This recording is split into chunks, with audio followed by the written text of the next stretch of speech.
Balakrishnan നായരെന്ന TS ബാലന്റെ അനുഭവ സാക്ഷ്യത്തിന്റെ 4ാം ഭാഗം ഇവിടെ ആരംഭിക്കുന്നു.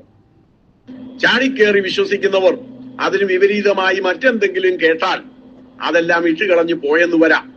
എങ്കിലും ഞാൻ ഇതുപോലുള്ള കാര്യങ്ങൾ കണ്ടപ്പോൾ ഇതേപ്പറ്റി കൂടുതൽ അറിയുവാൻ ആഗ്രഹിച്ചു, കൂടുതൽ അന്വേഷിക്കുവാൻ തീരുമാനിച്ചു. അത് സത്യത്തിലേക്ക് എന്നെ വഴി നടത്തി. അന്വേഷിപ്പീൻ കണ്ടെത്തും എന്ന് ദൈവവചനം പറയുന്നു. ഞാൻ അങ്ങനെ അന്വേഷിച്ചു, അത് കണ്ടെത്തുവാൻ ഇടയായി തീർന്നു എന്ന് മാത്രമേ ഞാൻ പറയുന്നുള്ളൂ. തുടർന്നുള്ളതായ ചില മാസങ്ങൾ ഈ വസ്തുതകൾ എന്താണെന്ന് മനസ്സിലാക്കുവാൻ, ഈ സത്യം എന്താണെന്ന് അറിയുവാൻ വേണ്ടി ഞാൻ അന്വേഷണം നടത്തിയതായ കാലമാണ്. യോഗങ്ങൾക്കൊക്കെ പോകും, ബൈബിള് വായിക്കും, അതുപോലെ ശാസ്ത്രീയ ഗ്രന്ഥങ്ങൾ വായിക്കും. ഇവിടെ കാണുന്ന ഈ പ്രതിഭാസങ്ങൾക്ക് എന്തെങ്കിലും വിശദീകരണങ്ങൾ ഉണ്ടോ എന്നറിയുവാനായി ഞാൻ ചില പഠനങ്ങളൊക്കെ നടത്തി. ആ കാലങ്ങളിൽ ചില ഭൂതബാധകളെ അതിനോട് ബന്ധപ്പെട്ട ചില കാര്യങ്ങളും ഞാൻ കാണുവാനിടയായി. ഭൂതബാധയെ കുറിച്ചൊന്നും ഞാൻ ഇപ്പോൾ ഇവിടെ വിശദീകരിക്കുന്നില്ല. കാരണം ആത്മലോകത്തെ കുറിച്ചുള്ള CD-യിൽ ഈ ഭൂതബാധയെ കുറിച്ചും ഞാൻ അന്ന് കണ്ടതും കേട്ടതുമായ കാര്യങ്ങളെ കുറിച്ചും ബൈബിളിൽ അതേപ്പറ്റി എന്തു പറയുന്നു എന്നതിനെ കുറിച്ചും ഒക്കെ വിശദമായി നാം പഠിക്കാൻ പോകുകയാണ്. ഭൂതബാധ ഉണ്ടോ ഇല്ലയോ എന്നത് ഒരു ചർച്ചാ വിഷയമായി അവശേഷിച്ചിരിക്കുകയാണ്. പക്ഷെ ഞാൻ എൻ്റെ അനുഭവത്തിൽ നിന്ന് കണ്ടതായ കാര്യങ്ങൾ, അല്ലെങ്കിൽ ദൈവവചനത്തിൽ ഞാൻ പഠിച്ചതായ കാര്യങ്ങൾ, അതൊക്കെ തുടർന്ന് വരുന്ന CD-കളിൽ ഉണ്ടാകും. അങ്ങനെ ഭൂതബാധയുള്ളതായ വ്യക്തികൾ, അവരെയൊക്കെ കാണുവാനിടയായി. അത് ഭൂതമാണെന്ന് ഞാൻ വിശ്വസിച്ചിരുന്നില്ല. എങ്കിലും വിശ്വസിക്കാതെ നിവൃത്തിയില്ലാത്ത മറ്റു ചില അനുഭവങ്ങൾ ഉണ്ടായി. ഞാനത് വിശദീകരിക്കുന്നില്ല. അങ്ങനെ ചില കാര്യങ്ങൾ കണ്ടതോടുകൂടി ഭൂതങ്ങളുണ്ട് എന്ന് എനിക്ക് ഉറപ്പായി. മാത്രമല്ല, എനിക്കന്ന് ദർശനങ്ങൾ കാണുവാൻ ആഗ്രഹം തോന്നി. എല്ലാവരും ദർശനം കാണുന്നു എന്ന് പറയുന്നല്ലോ, ഇതെന്താണെന്ന് എനിക്കും കാണണമെന്ന് ആഗ്രഹം തോന്നി. ദൈവത്തിന്റെ കൃപയെന്ന് പറയട്ടെ, ചില ദർശനങ്ങളൊക്കെ ആ ദിവസങ്ങളിൽ ഞാനും കാണുവാൻ തുടങ്ങി. അത് വെറും തോന്നലല്ല എന്ന് മാത്രം ഞാൻ പറയട്ടെ. ആത്മലോകത്തെ കുറിച്ചുള്ള CD-യിൽ ഞാൻ കണ്ട ദർശനങ്ങളെ കുറിച്ച് ഞാൻ വിവരിക്കുന്നതാണ്. ഇവിടെ അതിനുള്ള സമയമല്ലാത്തത് കൊണ്ട് അതിനെക്കുറിച്ച് വിശദീകരിക്കാതെ അത് വിട്ടുകളയുകയാണ്. ആ കാലത്ത് അങ്ങനെ ഭൂതങ്ങളെ കുറിച്ച് കൂടുതൽ അറിയുവാനും അശുദ്ധാത്മാക്കളെ കുറിച്ച് മനസ്സിലാക്കുവാനും എനിക്കിടയായി. ദർശനങ്ങൾ കാണുവാനിടയായി.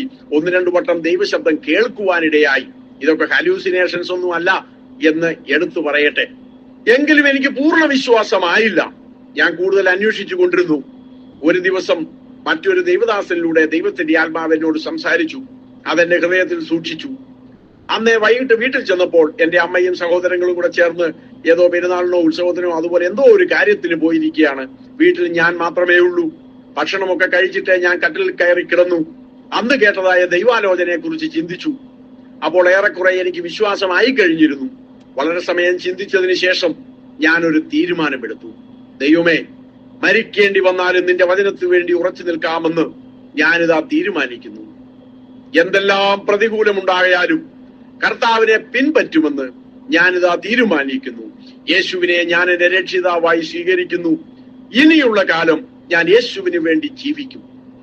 ഇത്രയും ഞാൻ പറഞ്ഞു തീരുകയും അത്യധികമായൊരു ശക്തി എന്റെ ശരീരത്തിലേക്ക് കടന്നു വന്നു. ഞാൻ കട്ടിലിൽ കിടക്കുകയാണ്.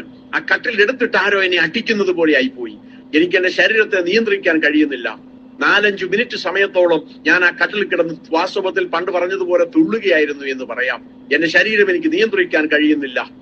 നീന്തിയിട്ടല്ലാതെ കടക്കാനാവാത്ത ആത്മനദി എന്നൊക്കെ പറയുന്നത് എന്താണെന്ന് ഞാൻ അന്ന് അനുഭവിച്ചറിഞ്ഞു.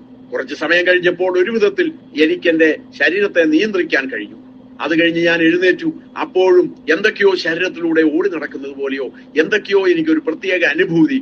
ഒരു ഷോക്ക് അടിച്ചപ്പോഴാണ് ഇതിനോട് സാമ്യമുള്ള ഒരു അനുഭവം പിന്നീട് ഉണ്ടായത്. അത്രമാത്രം ഒരു ശക്തിയായിരുന്നു എന്റെ ശരീരത്തിൽ വന്നിരുന്നത്. അന്ന് ഞാൻ കർത്താവിന് വേണ്ടി എന്റെ ഹൃദയം കൊടുത്തു. കർത്താവായ യേശുവിനെ ഞാൻ രക്ഷിതാവായി സ്വീകരിച്ചു. 1974 എന്ന് മാത്രമേ ഞാൻ ഓർക്കുന്നുള്ളൂ. അന്ന് ഈ സംഭവത്തിന്റെ പ്രാധാന്യം എനിക്ക് നന്നായി അറിഞ്ഞുകൂടായിരുന്നു. അതുകൊണ്ട് അത് എഴുതി വെക്കുവാനിടയായില്ല. എങ്കിലും 1974 അവസാന മാസങ്ങളാണ് എന്ന് മാത്രം ഇപ്പോഴും ഞാൻ ഓർക്കുന്നു. അതിനുശേഷം ഞാൻ തോമസ് സാറിനോടും മറ്റു പലരോടും പറഞ്ഞു, എനിക്ക് സ്നാനപ്പെടണം. അവരോർത്തു ഞാൻ തമാശ പറയുകയാണെന്ന്. എന്നാൽ കുറച്ചു കഴിഞ്ഞപ്പോൾ അവർക്ക് മനസ്സിലായി അങ്ങനെയല്ല, ഞാൻ പറയുന്നത് കാര്യമാണ്. അവരെന്നോട് പറഞ്ഞു, ബാലനിപ്പോൾ 18 വയസ്സ് തികയാൻ പോകുന്നല്ലേ ഉള്ളൂ, 18 വയസ്സ് തികയട്ടെ. ഞാൻ അങ്ങനെ കാത്തിരുന്നു. 1974 നവംബർ 8-ാം തീയതി എനിക്ക് 18 വയസ്സ് തികഞ്ഞു. ഇനിയും സ്നാനപ്പെടാമല്ലോ, ആരും എതിർക്കാനില്ലല്ലോ. കാരണം നായർ കുടുംബത്തിൽ വളർന്നതായി എന്നെ പിടിച്ച് സ്നാനപ്പെടുത്തിയാൽ ഒരുപക്ഷെ വലിയ എതിർപ്പുകൾ ഉണ്ടാകാൻ, കേസ് ഉണ്ടായെന്ന് വരാം. എന്റെ അമ്മാവൻ, എന്റെ അമ്മയുടെ സഹോദരൻ ആ ദേശത്ത് വളരെ സ്വാധീനമുള്ള വ്യക്തിയാണ്, രാഷ്ട്രീയ നേതാവാണ്.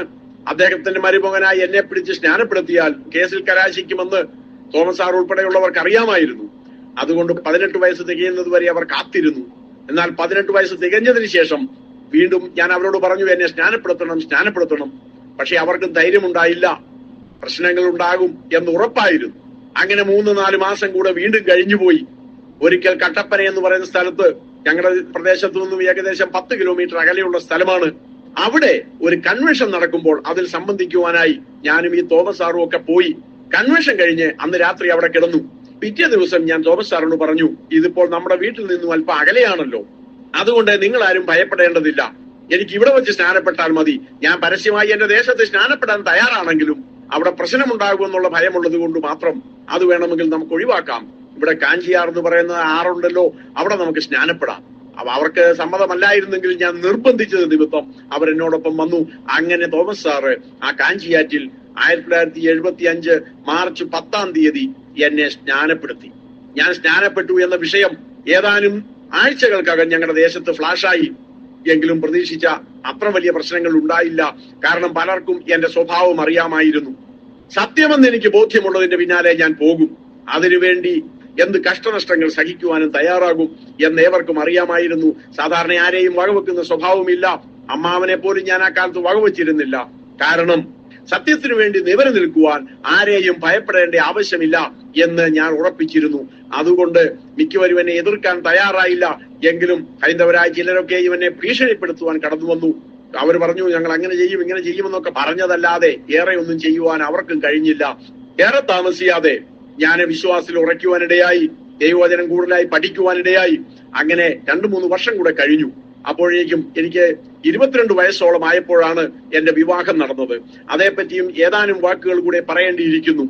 ഞങ്ങളുടെ ദേശത്തുള്ളതായ ജോണി എന്നു പേരായ ഒരാള് സ്ഥലമൊക്കെ വിറ്റിട്ട് റാന്നിയിൽ പോയി അല്പ സ്ഥലമൊക്കെ വാങ്ങിച്ച് അവർ താമസിക്കുന്ന കാലമായിരുന്നു അത്. ഒരു ദിവസം അദ്ദേഹം ഞങ്ങളുടെ ദേശത്തേക്ക് സന്ദർശനത്തിനായി വന്നപ്പോൾ എന്നോട് പറയുകയുണ്ടായി, അവിടെ നായർ കുടുംബത്തിൽ നിന്നും വിശ്വാസത്തിൽ വന്നതായ ഒരു പെൺകുട്ടിയുണ്ട്, അവർ കുടുംബമായി വിശ്വാസത്തിൽ വന്നിട്ടുള്ളതാണ്. ഒരു പക്ഷേ നിങ്ങൾക്ക് യോജിക്കുന്ന ഒരു വിവാഹാലോചന ആയിരിക്കും, അവർക്കും അത് സന്തോഷമാകുമല്ലോ എന്ന് പറയാനിടയായി. അങ്ങനെ അതേപ്പറ്റി കൂടുതൽ അറിയുവാൻ വേണ്ടി ഞാൻ ജോണിയോടൊപ്പം അവിടെ പോയി.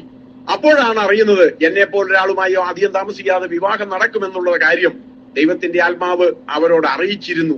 അതനുസരിച്ചാണ് ഞാൻ ചെന്നപ്പോൾ അവർക്ക് ആ കാര്യം മനസ്സിലായി, ഇത് ദൈവാലോചനയാണ് വരുന്നത് എന്ന്. ഞാൻ അവരോട് ചോദിച്ചു, എങ്ങനെയാണ് നിങ്ങൾ വിശ്വാസത്തിൽ വരാനിടയായത്? ഒരുപക്ഷെ എന്തെങ്കിലും കാശിന് വേണ്ടിയോ മറ്റെന്തെങ്കിലും കാര്യലാഭങ്ങൾക്ക് വേണ്ടിയോ ഇവർ കർത്താവിന്റെ പിന്നാലെ ഇറങ്ങിയവരാണോ എന്ന് എനിക്ക് അറിയേണ്ടിയിരുന്നു. അങ്ങനെയും പലരും കർത്താവിന്റെ പിന്നാലെ ഇറങ്ങാറുണ്ട്. ഈ ഭൂമിയിലുള്ള എന്തെങ്കിലുമൊക്കെ നേടുവാൻ വേണ്ടി അങ്ങനെ ഇറങ്ങുന്ന അനേകരുണ്ട്. അത് ശരിയായ വിശ്വാസമല്ല. 4-ാം ഭാഗം ഇവിടെ അവസാനിക്കുന്നു.